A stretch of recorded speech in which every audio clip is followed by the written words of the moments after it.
Welcome back to the Pinedo Brothers Podcast. I'm JP. Got Peter right here. Today we're talking about Frankenstein as our latest installment of spooky season classic horror movie reviews. Right, Pete? Spooky Season Volume 3.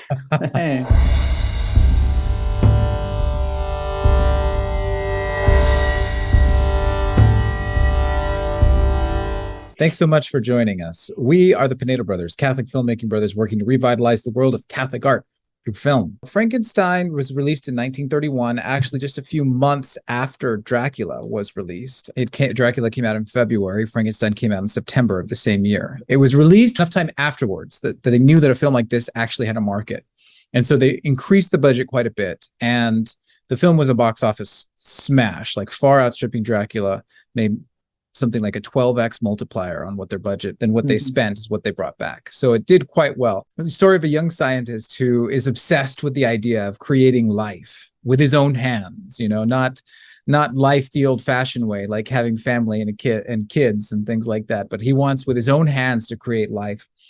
And so he doesn't spend any time with his beautiful fiancée and shirks his duties as the son of Lord Baron von Frankenstein. It's quite a departure from the book. I'm reading the book right now. Peter, you've already read it. By the time this airs, I'll have finished the book. Did that actually, just taking a bit of a side note, did that bother you, Peter, that it was so different? Yeah. It took a little bit to get over the fact that it was telling a almost completely different story. But well, I'm sure we'll discuss it, but there's little, I guess, the essentials, like the undertones and main themes, I guess they kind of did retain in there for the most part. But yeah, the changes in there, I ended up liking the movie overall, but it took me a little while to get over the big changes that they made that kind of changed the whole tone of the story. Right. So it was very different. Most people are familiar with the monster they introduce in this film, the kind of the hulking Boris Karloff type of monster who does it very well. It's excellently portrayed, hauntingly portrayed. But Mary Shelley's Frankenstein is learned and a Victorian gentleman, basically. Not anything like the Frankenstein's monster that you meet in this movie. Dr. Frankenstein is obsessed with creating new life.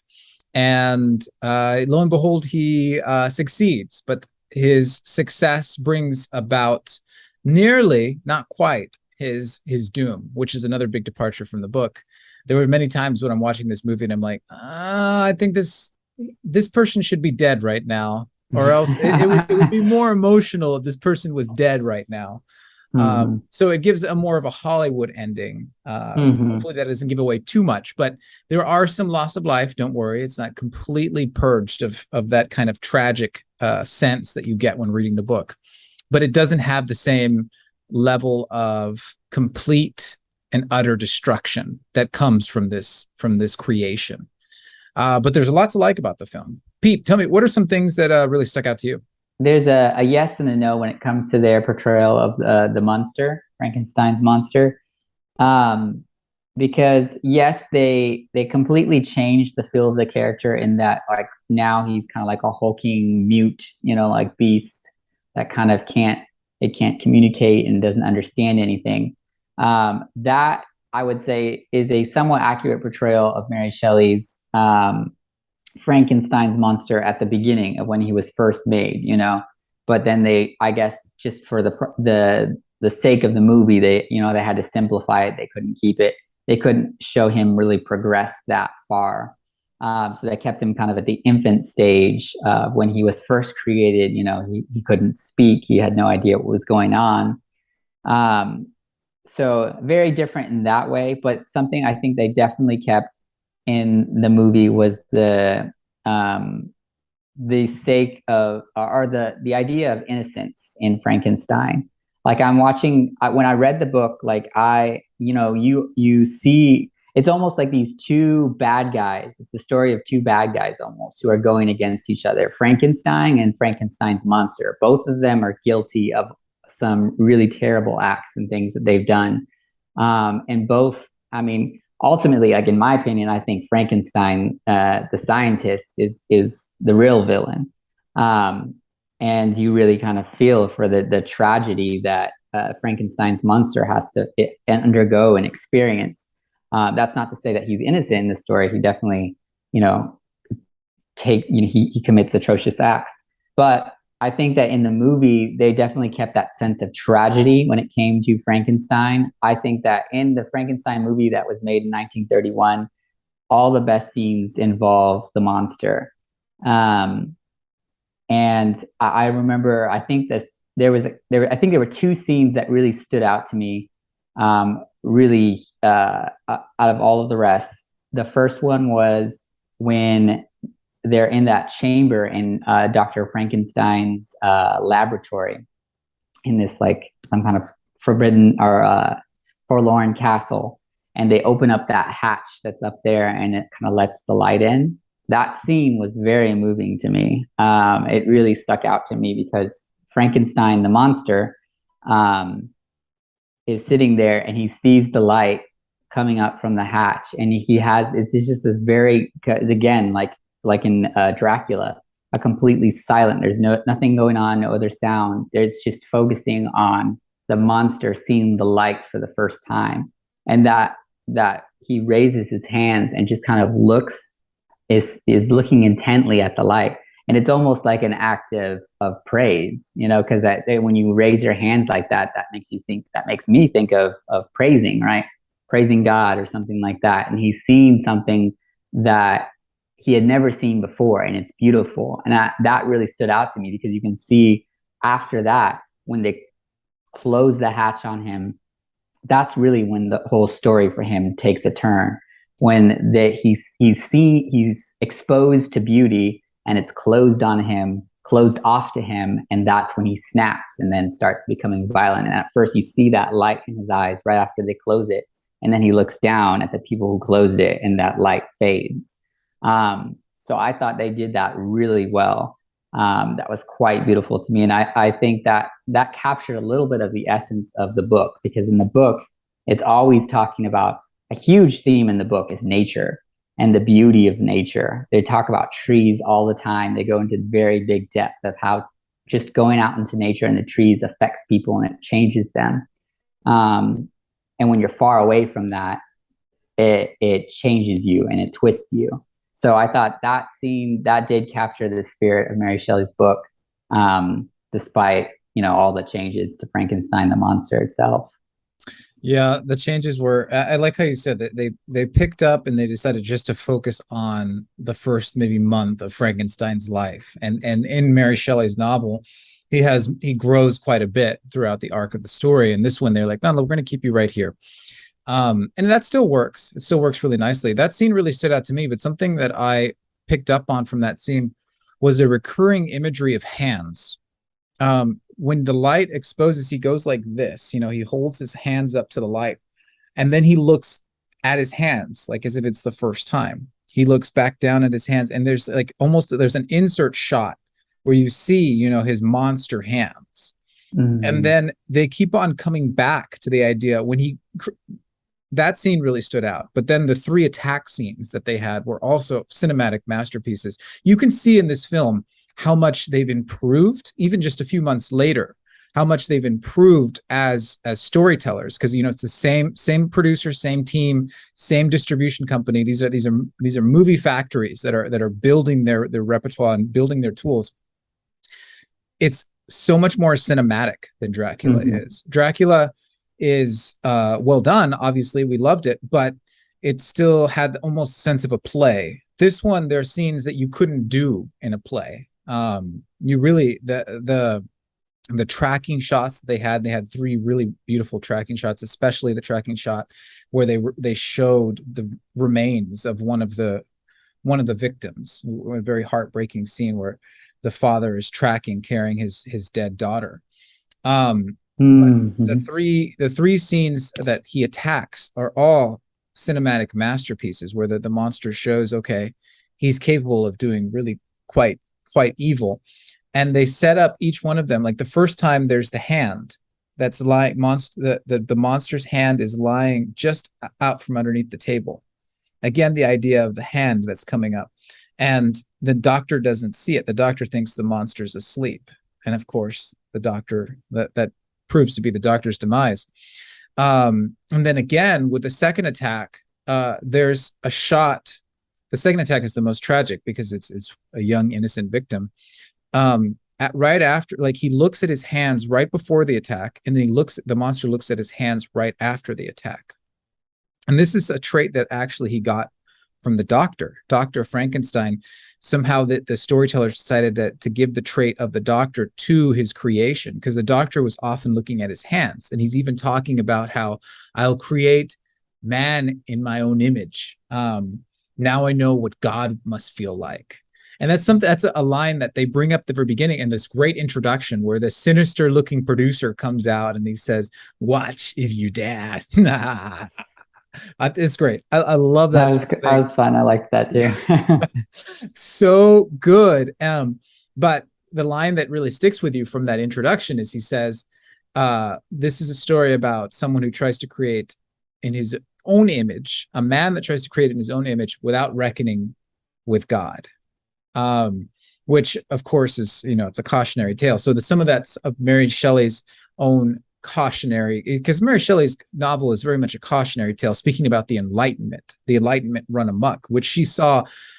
She's seeing it from the inside. She's a child of the Enlightenment. She's friends with Lord Byron and married to Percy Shelley, the two biggest members of the Enlightenment. And so she knows exactly what she's talking about, even if from the outset, it doesn't even seem like it's supposed to be a cautionary tale. It's a nightmare that she had, and she's just writing out this nightmare. And so going back to the idea, though, I was struggling with this, and I'm wondering what you thought. Why are all these recurring shots of hands through all these beautiful scenes that they're, by beautiful, I mean sometimes quite tragic and sad, but beautifully shot, beautifully rendered and imagined? I'm wondering, did you have any thoughts? Did you pick up on that? Yeah, I definitely noticed that there was the imagery of hands that stuck out, because the first thing that you see of Frankenstein's monster is the hand sticking out when they lift him up into the lightning, and then he's imbued with life, and then he comes down, his hand is sticking out. Mm-hmm. And so that kind of makes me, the thought that makes in my mind is that to the filmmakers and the storytellers here, the hands are a symbol of life and almost a symbol of agency. That you have the power for good, and that you are uplifting your hands to receive what is beautiful. And then when they closed that hatch, and re-emerged him into darkness, he went from this to twisting inward to look at like this. So he is noticing his hands for the first time, but also think that it's kind of a symbol of twisting inward and away from beauty, away from goodness, and towards yourself, and then towards darkness. So my first thought, you can see what you have to say about it, but that idea of your hands really being as a symbol of action. You have the power for good and you have the power for evil. And each of these characters make choices either for good or for evil, but the way that the storytellers are relaying the power of those choices is through the symbol of the hands. I think you're right. The hands as symbols of agency makes sense. I also think about when I go through this is Tolkien's Silmarillion. All great things come back to Tolkien for me, I guess. Of course, the Silmarillion was written after Mary Shelley's Frankenstein and after this 1931 film. But there's this chapter or series, the volume of the Silmarillion, where one of the Valar creates the dwarves. And he is the man who works with his hands. The Valar that works, not the man, but the Valar that works with his hands. He delights in tools and crafts and things of the earth. And he couldn't wait. This particular Valar couldn't wait until the elves and the men were to come from God, basically from Uvatars, what they call God in the Silmarillion.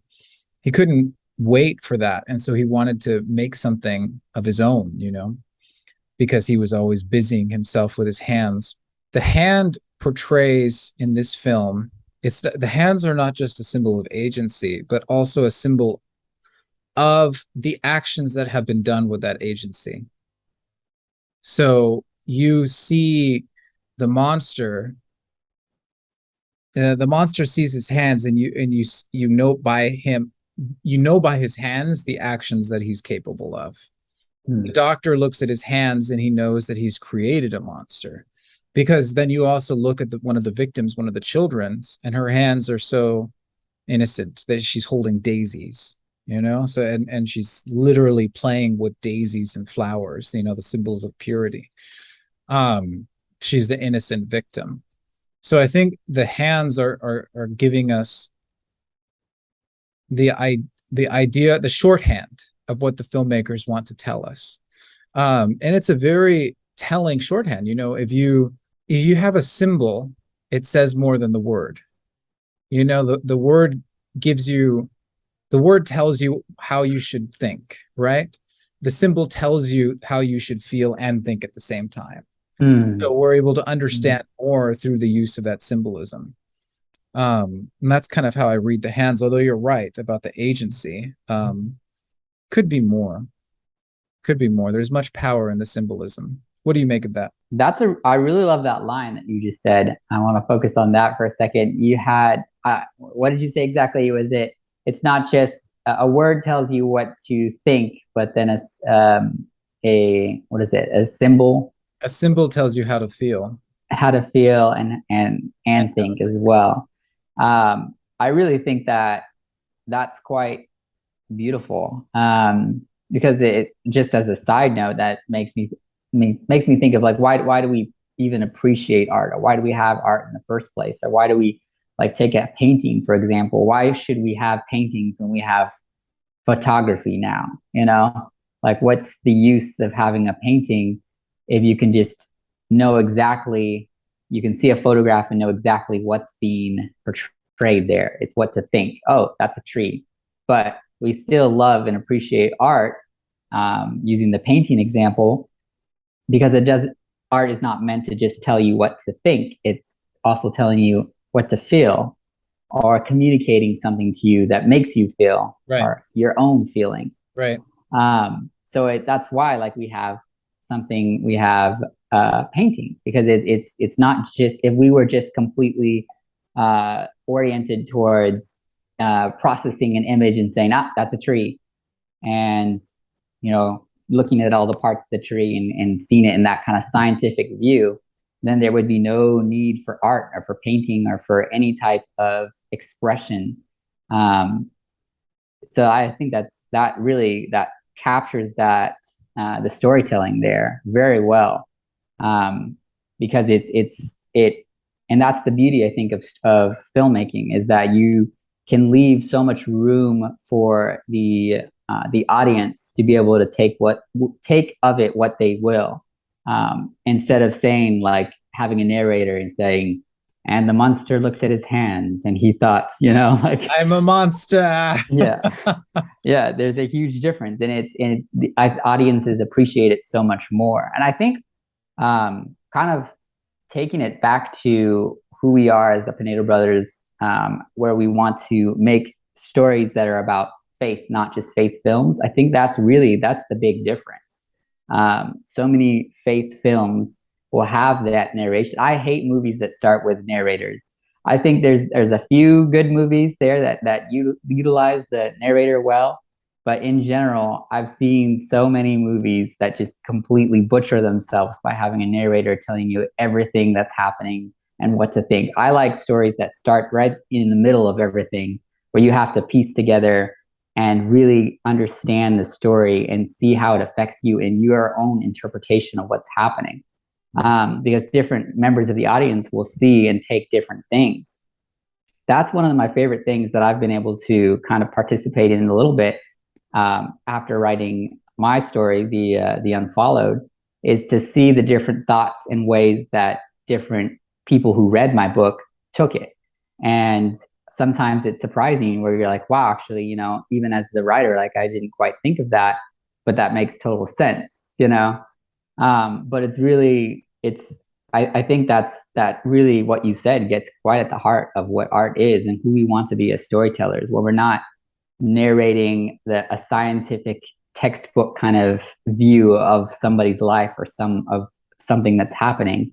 We're telling a three-dimensional story that is taken in, then processed by three-dimensional people who don't see a tree just as a tree, but as for the different beauty and for the different, different people seeing different things. And I think that's the beauty of art. Agreed. And there's many other beautiful things to see in this particular art piece. Thank you for responding to that. I'm gratified that struck a chord.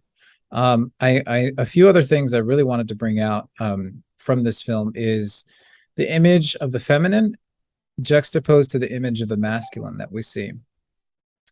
The image of the feminine from the very beginning, she shows herself as having great agency, incredible agency. It's almost on a whim. She's like, I'm going to go see Dr. Frankenstein, my fiance, and you're coming with me. This man that clearly is flirting with me, but I'm taking you. I need you to come with me because even though you're not a monster, so I don't want to marry you. She wants to marry the monster, who's Dr. Frankenstein, which is a great Petersonian idea right there. Jordan Peterson would approve of that. How she's attracted not to the safe man who you meet at the very beginning, but to the monster who's creating a monster in a laboratory.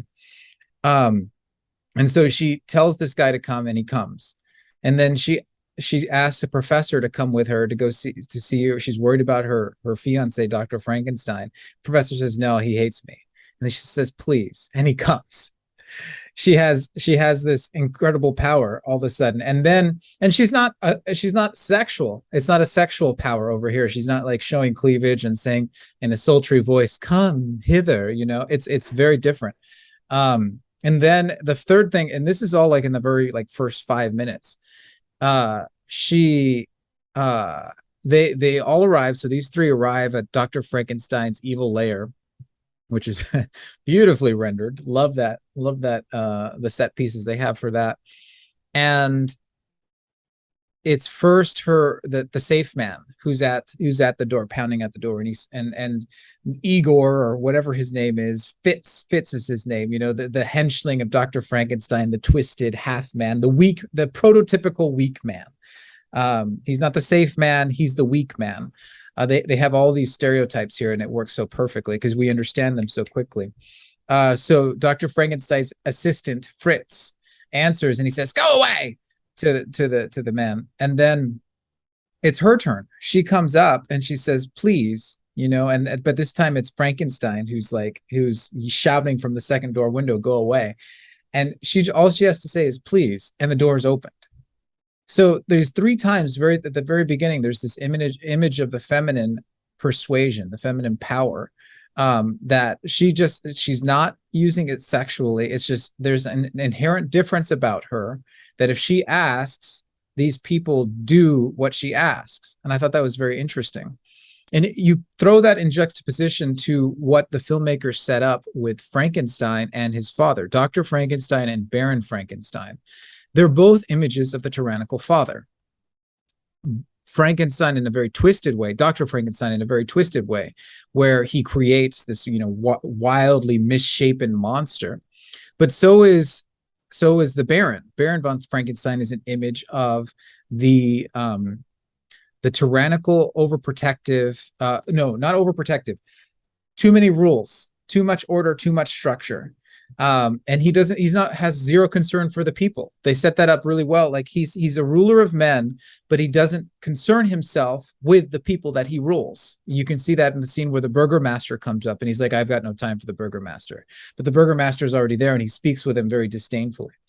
And so the burgomaster, of course, is the avatar for the people in this story. So the avatar for the people comes in, and then the king, who's the baron, shows himself to be a tyrant because he says, out of my sight, I have no time for you.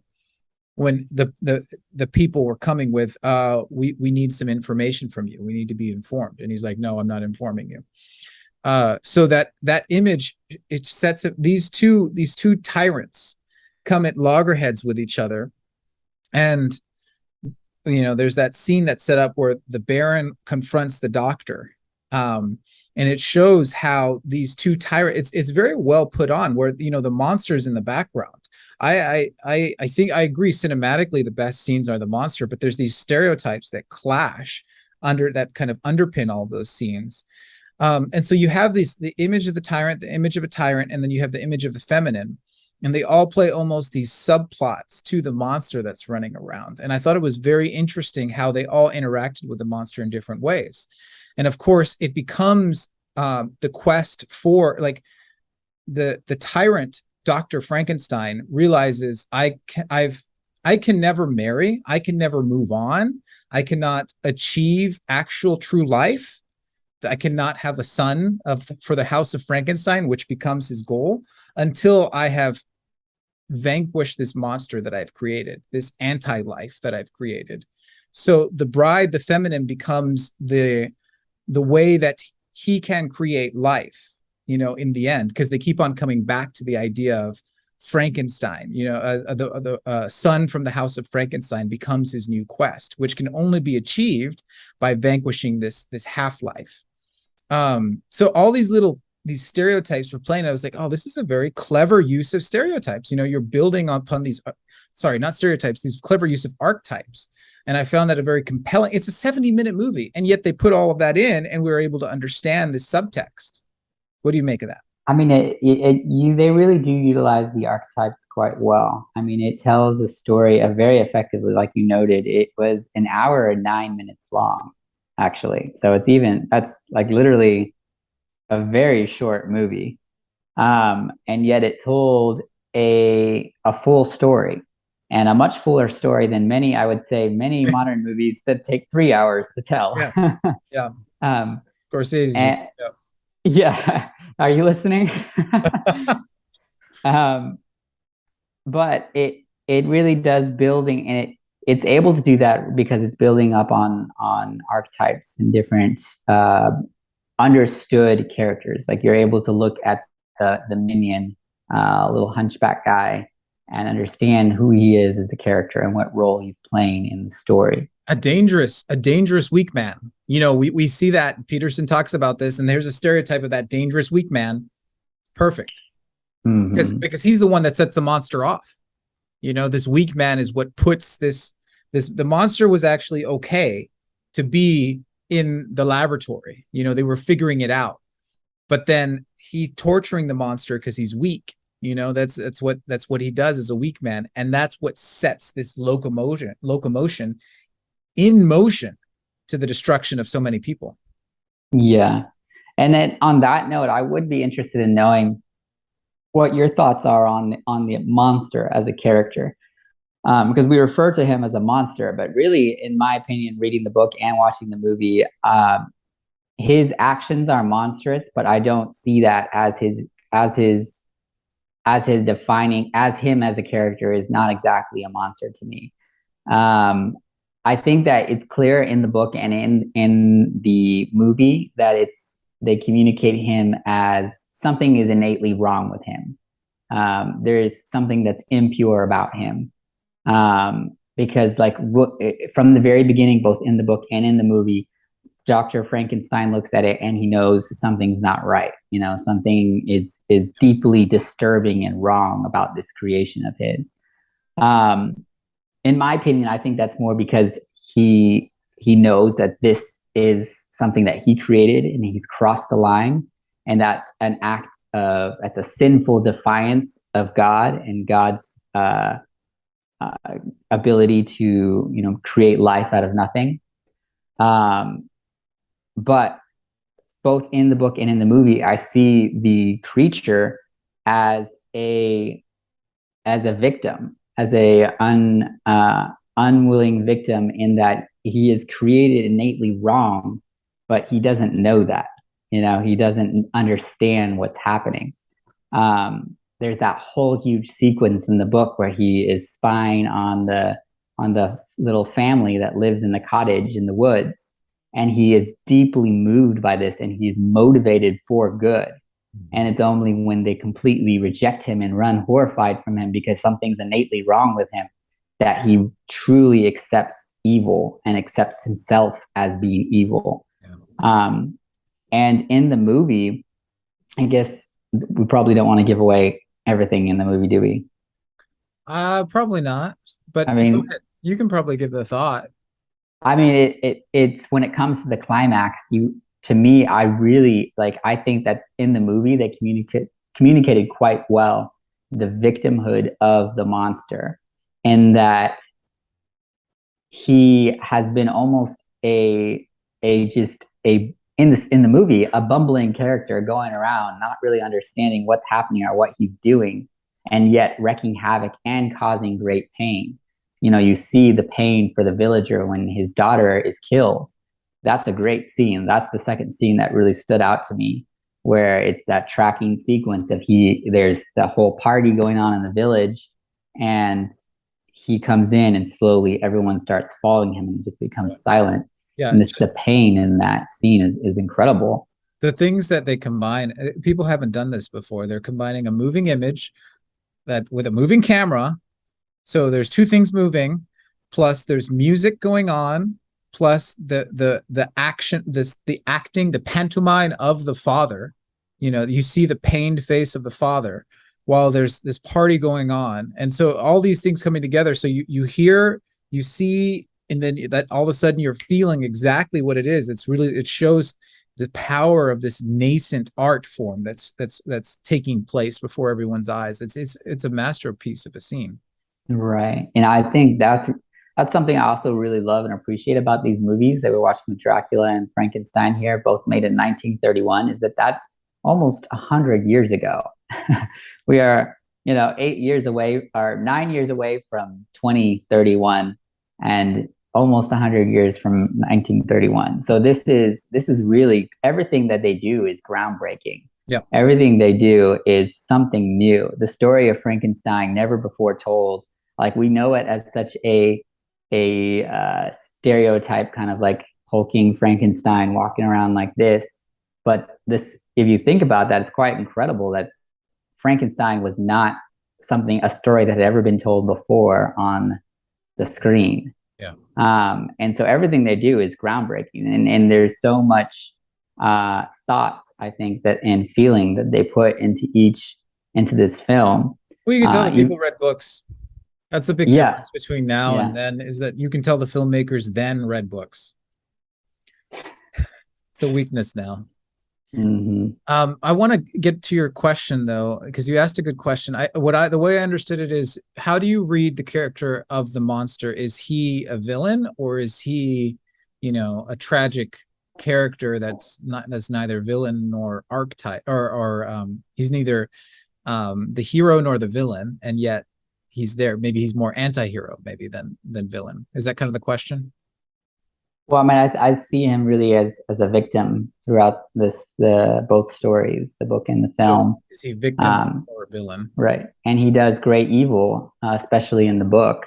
And yet all of this is kind of brought on by really in my mind, the true villain, that being Dr. Frankenstein. Yeah. Well, the villain of Dr. Frankenstein, he could turn out to be the true villain in the book for me. I still have a volume to read in it, and the jury's still out for me on the book.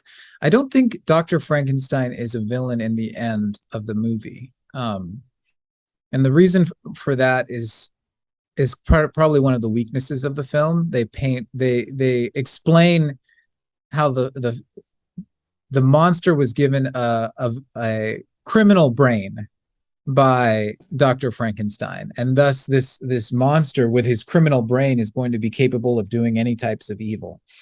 And that's pretty hokey. That's one of the weaker points of the film, the criminal brain. It makes me think of how you can kind of misuse that for eugenics or things like that, like, oh, this person has a subpar brain, they shouldn't be allowed to be born. So I think it's a problematic idea, because people carry out that idea.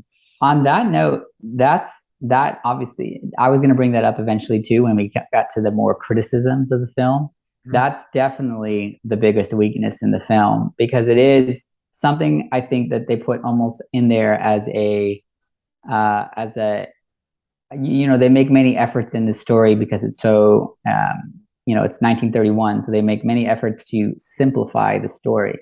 And I kind of see that as something maybe they put in there as a simplification, but it's a theme that they completely drop right after the fact. Because every time that he does an act, it's because he's provoked or scared or or doesn't understand what he's doing.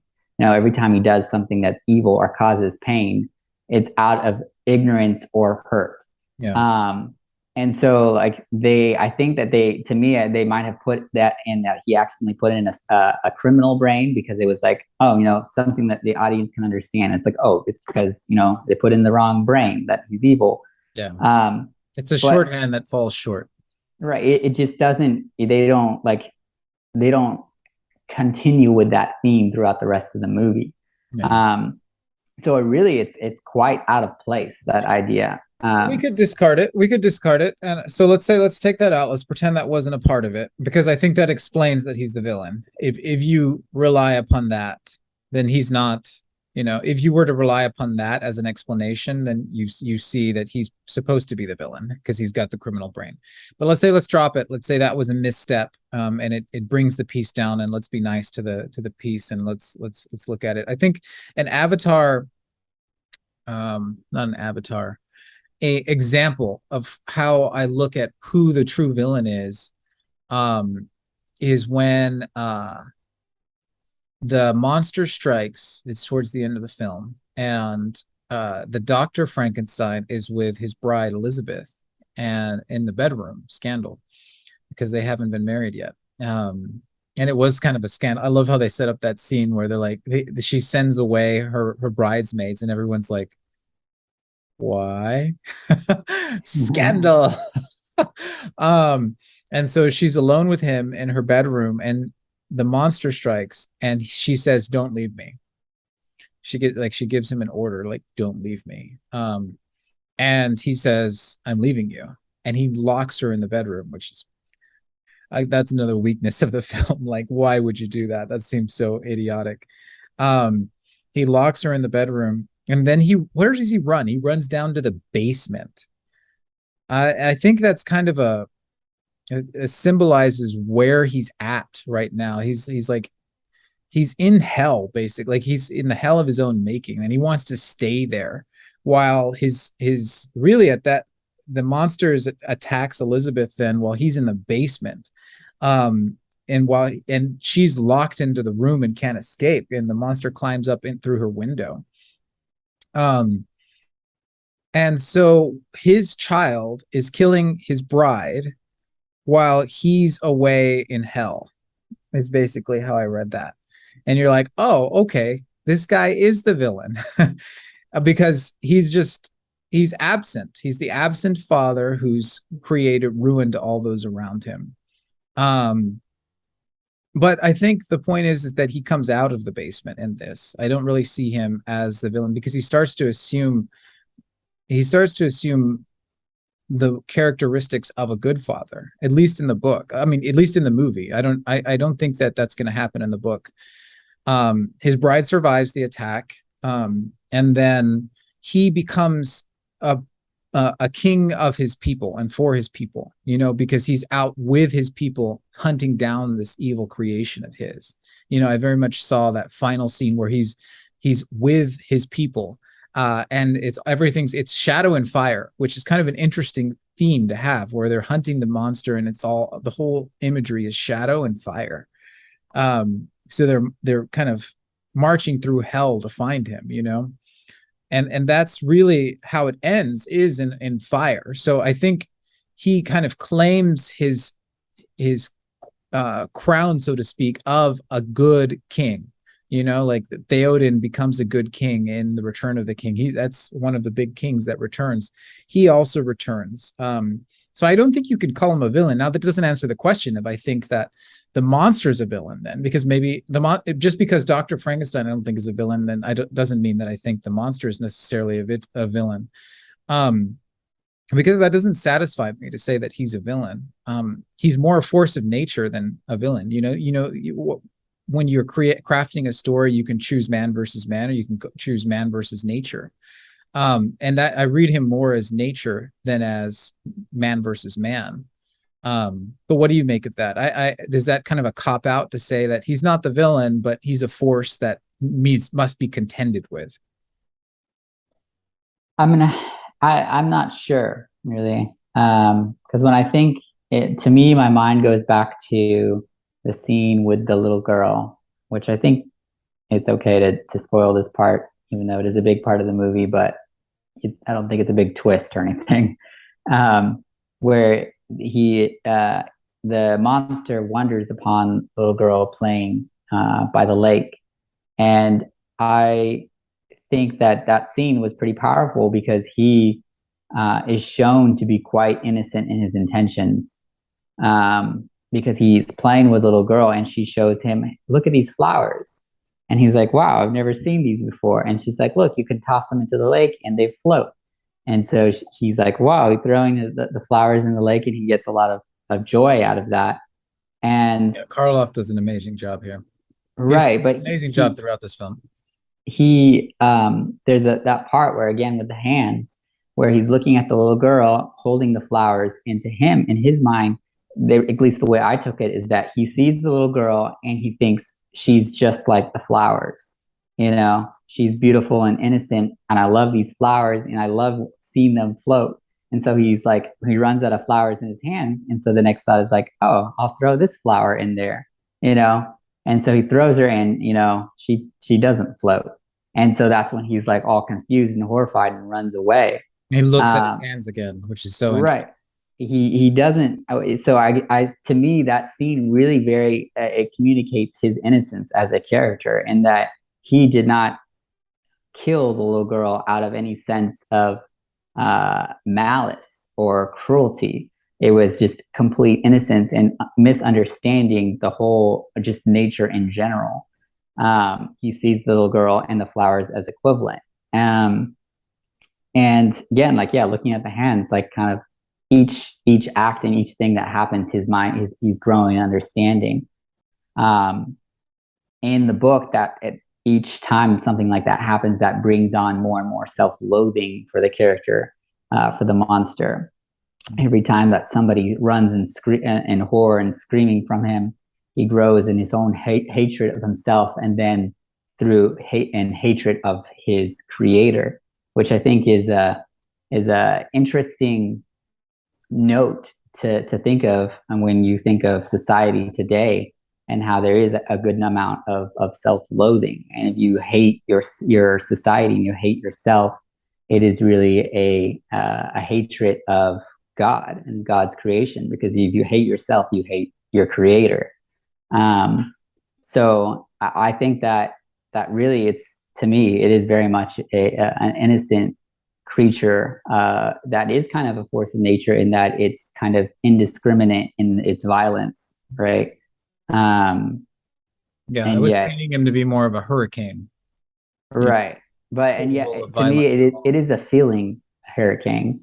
And he feels in the book, and he very much definitely feels in the movie. You know, the first time that you see him suffering, when they take the light away from him, and then he suffers again when the little minion tortures him. You know, he's suffering throughout the film. He suffers when he realizes what he's done to the little girl, and then he suffers at the end. It's heartbreaking. And when I was watching the climax, I was watching in horror. Like, I was like, this is horrifying. The guy at the beginning was right. And I know, like, eyes are wide. The screams of that moment stick with you. They really do. And it's horrifying. It's heartbreaking. And I think that does really, again, it's like, even though they simplify the creature so much, and that they keep him at infant stage, they do very much capture, I think, a lot of the essence of that creature as a character from the book. The screams and the looking at the hands, it's quite disturbing. Well, you might be right. Because there was an image at the end. There was a crucifixion image at the end, and it bothered me because I couldn't quite understand what the filmmakers were saying. um, where there's a wooden beam which falls upon the monster, and that is what pins the monster and makes him unable to escape in the end. Um, and he's there screaming under this wooden beam, and the wooden beam falls flat, like forming a T with him. So it's very much a crucifixion type of imagery. So it does harken back to your innocent victim idea here. Maybe that's what the filmmakers were saying. I'm not 100% convinced of that, because I do think there is a lot of, maybe the filmmakers weren't sure, because Right. I do think there is a lot of moments where he is the villain. He is what the hero must contend against in the end to become the good king. Yeah, and I almost feel like in the movie there's almost two different stories being told. Two stories, and I think this is one of the main criticisms of it, is there's two stories being told that aren't reconcilable with each other. There's the story of Dr. Frankenstein needing to, throw off his depravity and his rejection, right, of his, of his bride and his role of natural creation, and that responsibility, and that he needs to embrace the responsibility of being a father. Yeah, right. He's throwing away his responsibility as a father, as an heir, as a ruler, and he makes it's a good character arc for him, in that he finally accepts that, and then you said, he goes with the people, very much different from his own father, goes with the people and confronts what they see as evil, and that's one story that's being told.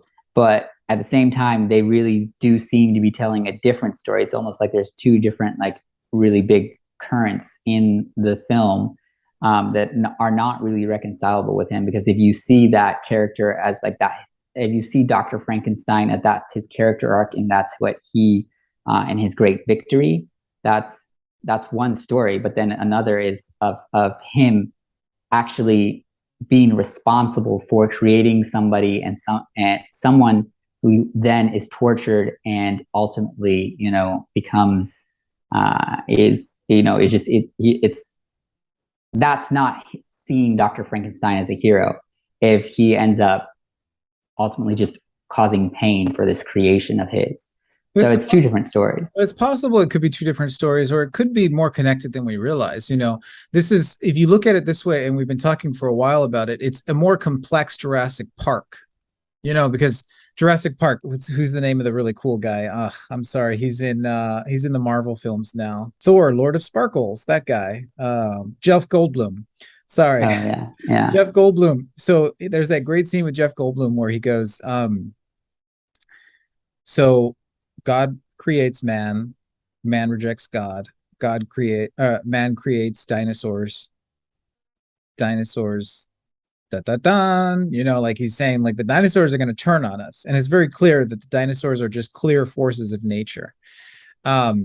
So it's kind of a reductionist of this Frankenstein story is what we're seeing, because the Frankenstein story is not that clear. You've already pretty succinctly torn through that, Frankenstein is a force of nature idea by showing him as an innocent victim. So it could be that the storytellers are just more clever than we are, because they're seeing that this is not so simple. There's too many different angles to it. You can't categorize it so clearly. Who is this? What is this? Who is this creature supposed to signify? But maybe we should leave it to the viewer to take a watch and tell us what they think about it. Mm-hmm. And I think if you take that angle, it is truly a good fit for spooky season, because if that's the case, this is a true horror film. Watching innocents be tortured throughout a movie and ultimately reaching not much of a great conclusion for the innocents. So very good watch for Halloween. And like the guy who comes out at the beginning says, it's a true horror film. Yeah. He does a great job.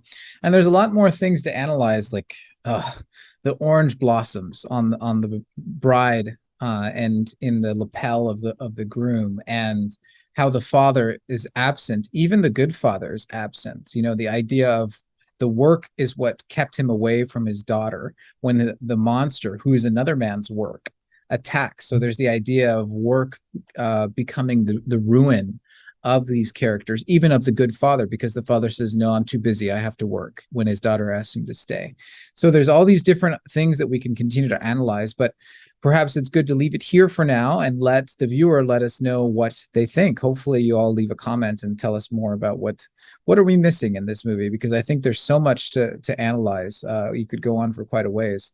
Are we okay to leave that there for now, Peter?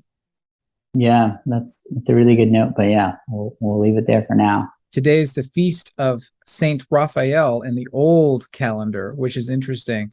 Raphael is the archangel who is in care of he's the doctor, the physician of the archangels, who's warding off the evil spirits from us. So I think it's an interesting time to remember, especially here in spooky season, and as we're being under attack more and more as Catholics, as people of faith, as artists of faith, as people who are trying to, set our own house in order, to pray for the intercession of this powerful archangel, because we need that help more than ever. Yes, I love Saint Raphael. Absolutely. Absolutely. All right. Well, everyone, we're the Pinedo Brothers, Catholic filmmaking brothers, working to revitalize the world of Catholic art through film. Peter, thank you so much for teaching me about Frankenstein. Thank you. We'll see y'all next time. Thank you for listening to this episode of the Pinedo Brothers Podcast, an artist podcast for Catholics. We hope you enjoyed it, and if so, please consider subscribing, and commenting below. That really helps. This episode was edited and recorded by me, JP. Makeup was done by no one, if you couldn't tell. For more information on us, check us out at pinedobrothers.com. Thanks again.